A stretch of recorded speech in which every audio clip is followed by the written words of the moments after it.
Verás, yo no sé por lo que puede estar pasando ahora mismo y de seguro algunos están pasando de maravilla y otros probablemente tengan dificultades. Pero yo oro por si usted es uno de los que están pasando un día difícil, que después de ver el programa hoy y oído la palabra de Dios, que se sienta fortalecido, edificado y animado, y que su día sea mucho mejor porque usted pasó ese tiempo con nosotros.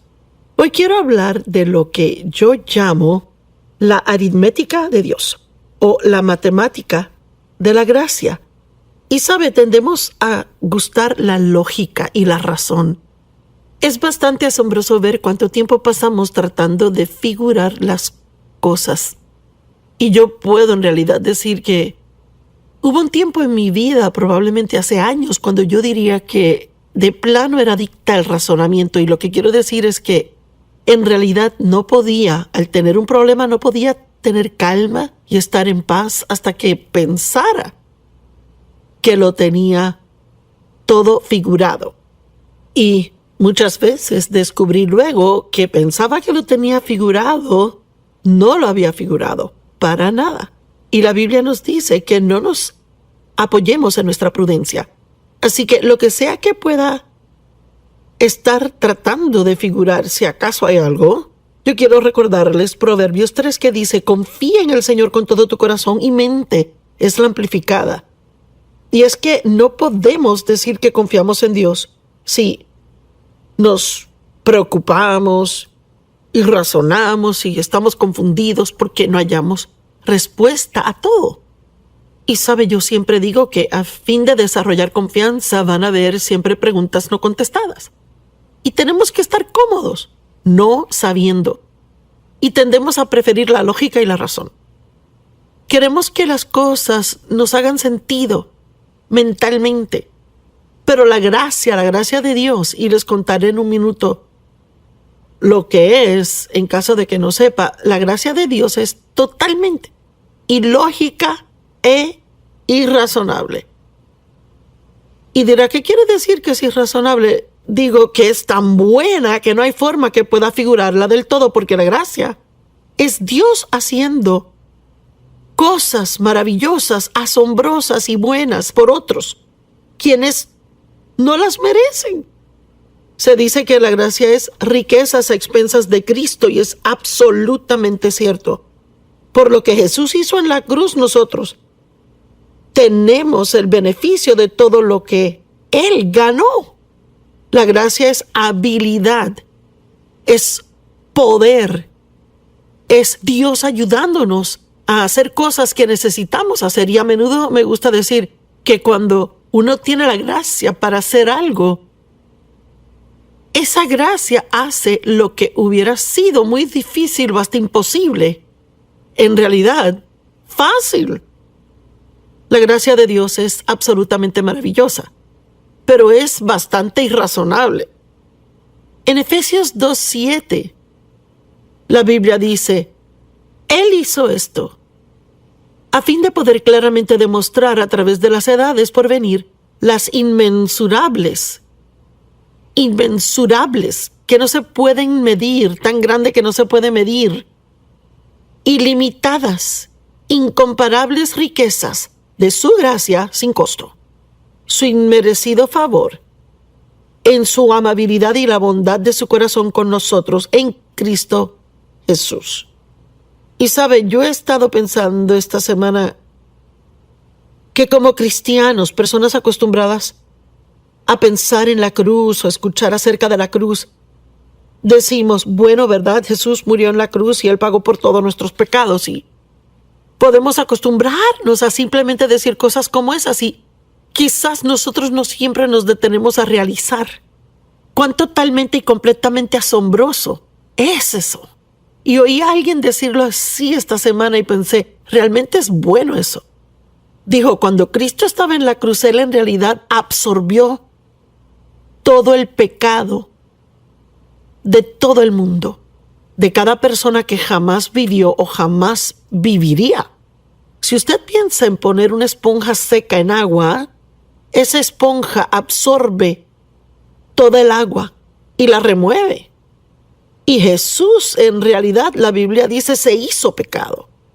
Él no solo tomó nuestros pecados, Él se hizo pecado. Y cuando uno piensa en su santidad y en ese intachable Cordero de Dios y cuán terrible debió de haber sido para Él.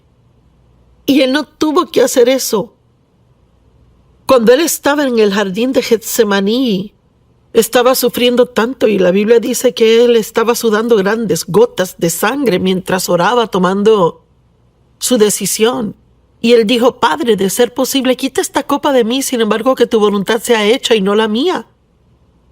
Él pudo haber llamado ángeles. Le dijo a Pedro: yo pude haber llamado ángeles, miles de ángeles, y ellos me hubieran liberado de todo esto. Él no tuvo que hacerlo, pero escogió hacerlo por su amor por el Padre y por causa de su amor por ti y por mí. Y si está viendo este programa hoy y aún no le ha entregado su vida a Cristo, usted no le ha recibido como su Salvador y Señor y no ha creído en Jesús. La Biblia dice que todo lo que tiene que hacer para ser salvo es creer en su corazón y confesar con su boca. Yo no creo que uno puede creer esto con la cabeza. Y no creo que hay forma alguna de razonar lo que Cristo hizo y decir: oh sí, yo lo entiendo. Pero si quieres ser salvo, Dios le dará la gracia para creer.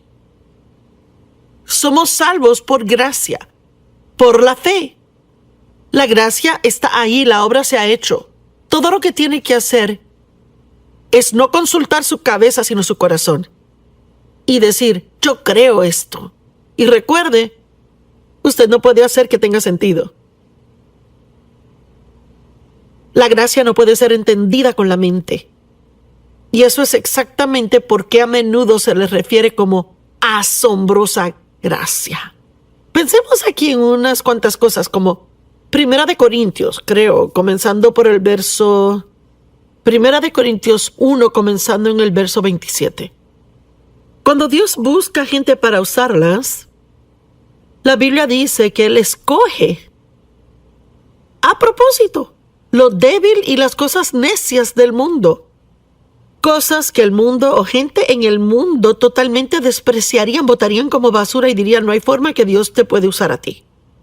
Y esas son las personas que Él escoge usar para mostrar su gloria por ellos. Porque eso confunde a los que piensan que son sabios y conocen las respuestas. Estoy segura que Dios usa a muchos poderosamente y sabe, tal vez algunos están capacitados, pero en lo natural yo no estaba capacitada para hacer lo que hago. Y aún así Dios me ha dado la gracia, la habilidad para hacerlo.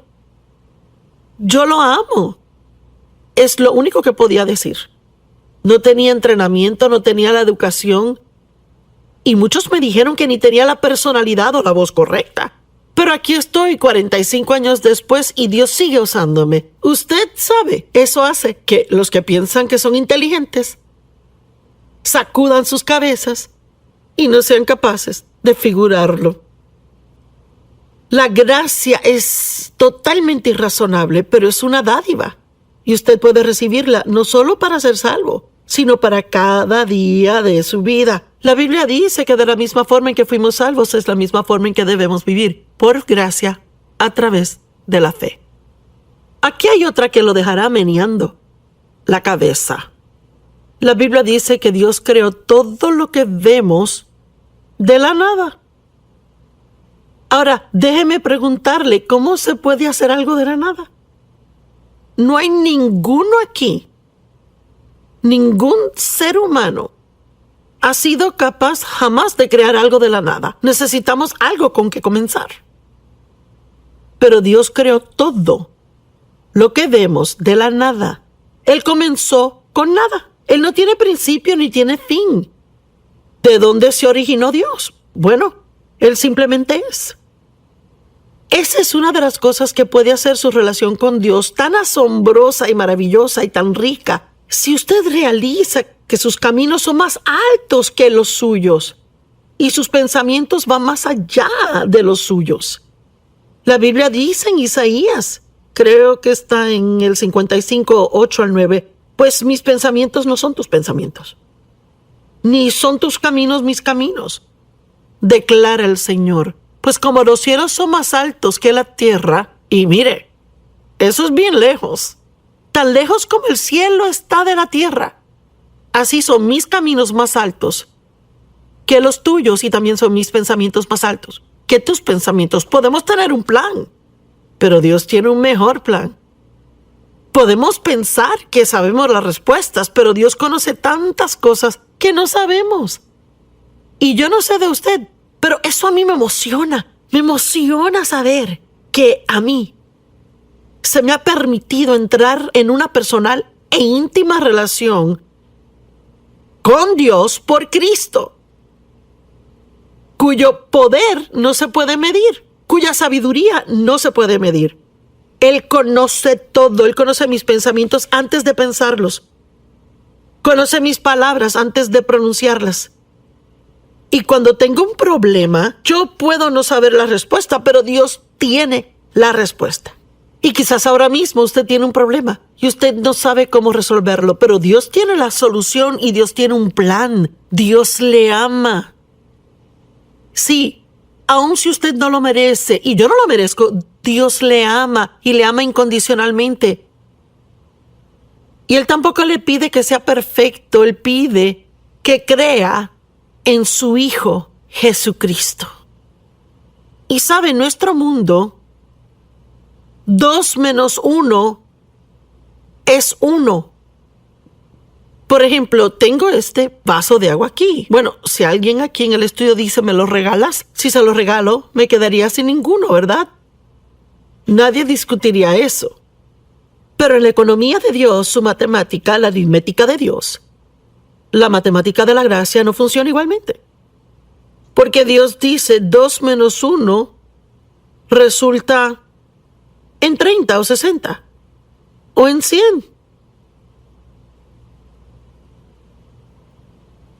La Biblia dice que el primero será el último y el último será primero. Bueno, en nuestra forma de pensar, mire, el primero es primero. Si usted es primero, es primero. Pero Dios dice el primero puede ser último. En otras palabras, los que empujan, mueven, manipulan, hacen trampa, mienten para ser primeros, estar arriba,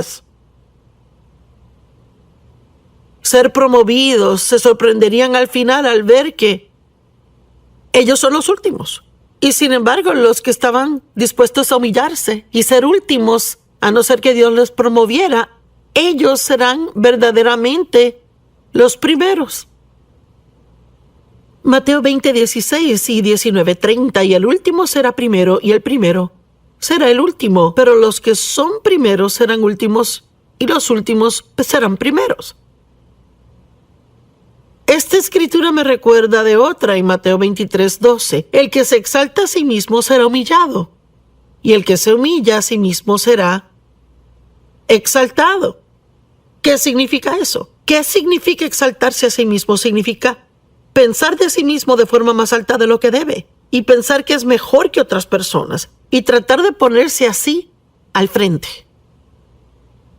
La Biblia dice que las personas que hacen eso serán humilladas. Pero si se humilla a sí mismo, la Biblia dice, humillaos pues bajo la poderosa mano de Dios, y a su debido tiempo Él les exaltará. Y tengo suficiente experiencia para saber que Dios me da la oportunidad de humillarme, pero si no la tomo y no lo hago, Él lo hará por mí. Y déjeme decirle que es mucho más cómodo hacerlo uno mismo en vez de que Dios lo haga por uno. La palabra humilde significa lugar bajito. Significa confiar en Dios. Recuerdo al comienzo de nuestro ministerio, unos años después de estar en el ministerio, y yo quería hacer cosas grandes y tener oportunidades de predicar, y no estaba en la televisión, estaba haciendo unos viajecitos y realmente tomaba cualquier y toda oportunidad. Y un promotor profesional vino a mí, estaba en California en un evento predicando y me dijo, si firmas conmigo y mi agencia, yo te haré famosa en el mundo. Yo conseguiré un sinnúmero de citas para que prediques y oportunidades. Bueno, supe en mi corazón que estaba mal. Yo sabía que la verdadera promoción viene de Dios. Pero, oh, Dios mío, fui tan tentada de tomar la oferta. Y recuerdo que Dave fue a un lugar esa tarde y yo estaba en la cama en el hotel orando y llorando y le decía a Dios, tú sabes cuánto quiero una oportunidad de predicarle a más personas, pero no voy a hacerlo así, no voy a hacerlo de forma carnal. Si tú no me promueves, yo nunca seré promovida. Bueno, ¿sabe qué? Funcionó. Esperé en Dios y en el tiempo de Dios, Él hizo lo que solo Dios podía hacer. Y le estoy animando. No comprometa su ética para adelantarse en la vida. Tal vez trabaje en alguna compañía, quiere una promoción y quiere tener esa oficina con su nombre en la puerta. Quiere ser reconocido, tal vez esté en el negocio de actuar, hacer películas o en la industria de música, quiere ser promovido, quiere ser conocido. Y alguien le dice, pues si haces esto y aquello te puedo ayudar, pero lo que le piden que hagan no es correcto de acuerdo a la palabra de Dios. Pues, ¿qué hago? No sea tentado. Porque tal vez parezca por un corto tiempo que va a ser algo muy bueno que funcionará, pero al final, ¿sabe que al final viene?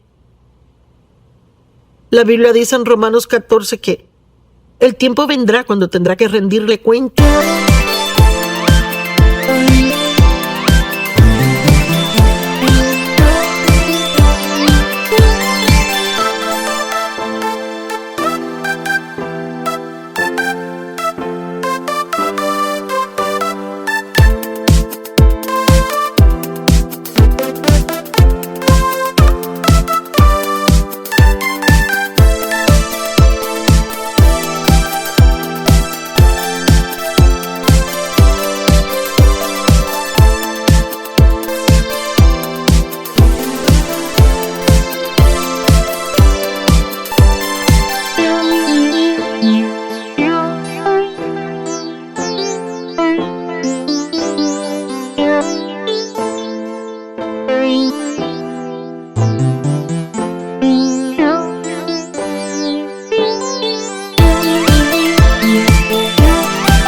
De sí mismo a Dios. Y le digo, en nuestro mundo de hoy, en la sociedad de hoy, hay tanto compromiso. Hay tantos cristianos que han dejado que se apague su luz. Y tenemos una asignación de Dios. Él dijo, sean estrellas resplandecientes en un mundo oscuro. Usted es la luz que debería brillar en la oscuridad. Tenemos que poner nuestra confianza en Dios y dejar que Él nos promueva, porque solo Él puede hacerlo bien.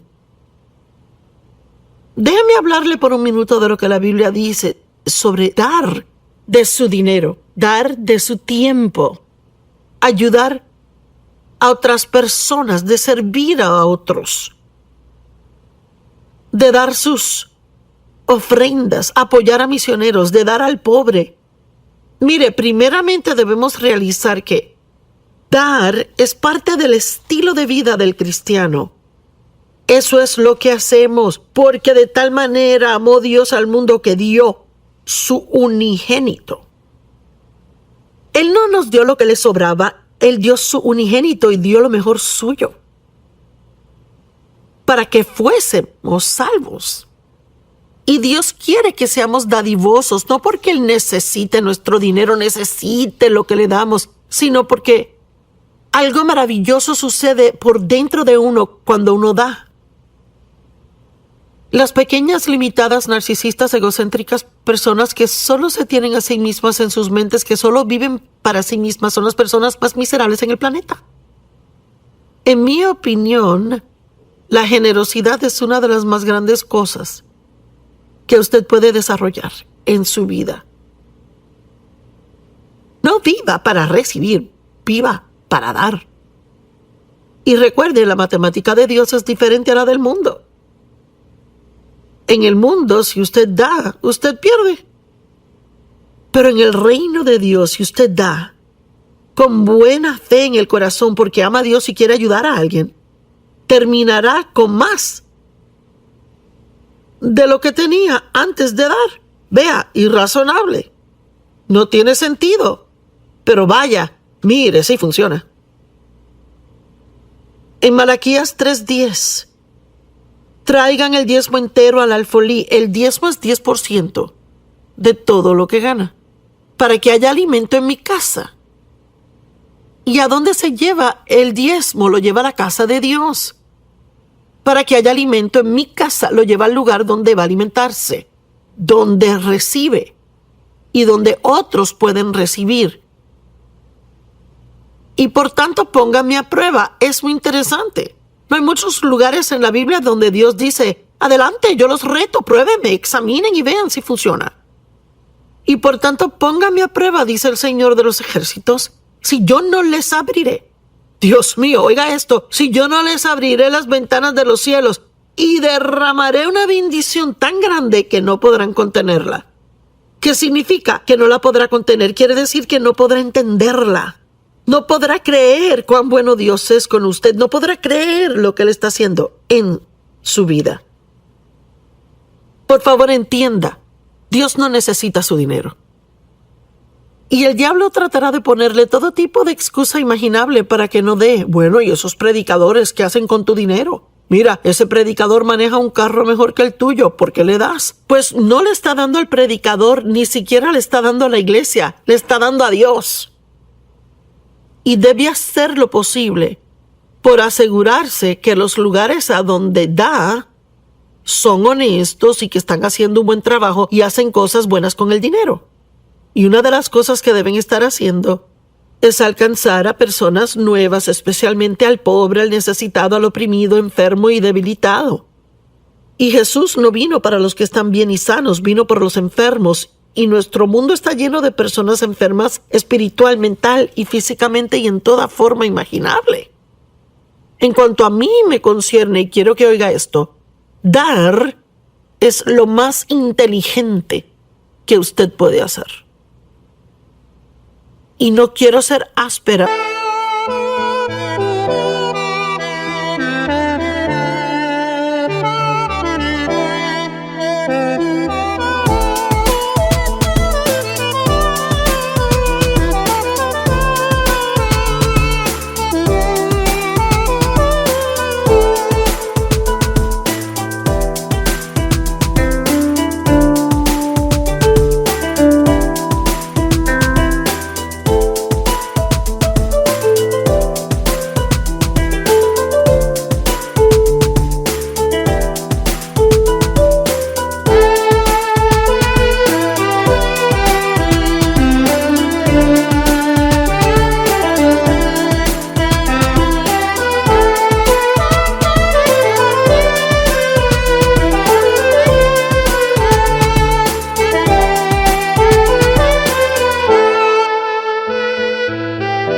Pero creo que la gente que no da no son muy inteligentes. Porque les digo que la matemática de Dios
no funciona como otras.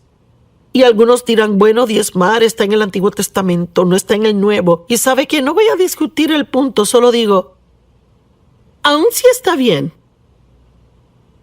y no necesariamente creo que lo esté, pero aun si lo está, si pudieron diezmar 10% de su ingreso bajo la ley, ¿qué deberíamos hacer por gracia? Dios mío, cuando usted realiza cuán asombrosa es la gracia y lo que Dios ha hecho por usted, ¿no será posible dar más que otros? Marcos 12:41 al 44. Y él se sentó al lado opuesto de la tesorería y observaba a las personas echar dinero en el ofrendero. Muchos ricos echaban grandes sumas. Y una pobre viuda llamó esto. Una pobre viuda vino y echó 2 monedas de cobre que equivalen a 1 centavo. Y él llamó a sus discípulos así y les dijo a ellos: de cierto les digo que esta pobre viuda ha echado más que todos aquellos que contribuyen en la caja de la ofrenda. Y de nuevo vemos que la matemática no tiene sentido. No, aquellos ricos que echaron grandes y enormes cantidades de dinero, esta señora solo dio 1 centavo. ¿Cómo es esto que dio más? Porque Dios no solo mira cuánto da, Él ve el sacrificio que eso tomó para que lo diera. Ay. De esta mujer aún se está hablando, la viuda de la Biblia, hoy. La gente aún predica de la pobre viuda que dio 1 centavo. Lucas 6:38 dice: dad y se les dará a ustedes. Buena medida, apretada, remecida, rebosante, será puesta en sus faldas, pues con la medida que usen les será medido a ustedes también. Proverbios 11:24. Una persona da libremente y se hace aún más rica.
Y otro retiene lo que debería dar y solo sufre necesidad. Ahí está la aritmética de Dios. Hechos 20:35. En todas las cosas les he demostrado a ustedes que al trabajar duro, en esta forma debemos ayudar al débil y recordar las palabras del Señor Jesús. Como él mismo dijo: es más bienaventurado dar que lo que es recibir. ¿Será que puedo meterme en sus asuntos por un minuto y decir: ¿qué está haciendo usted por ayudar a otros? ¿Está tan enredado en sus problemas que es lo único que piensa y lo único que le habla a Dios y de lo único que habla a sus amigos de sus problemas? ¿Sabe qué? Una de las mejores formas de mejorar su problema es que mientras esté dolido, alcance y sea de bendición a otros. Sí, yo dije, mientras esté herido, alcance y sea bendición a otras personas. Y no se trata solo de dinero. Si usted no tiene dinero que dar, puede aún animar a alguien. Puede llamar a alguien y decirles cuán importantes son. Puede invertirles tiempo. Pero esté seguro que usted no deje que el diablo le engañe para que sea egoísta y egocéntrico.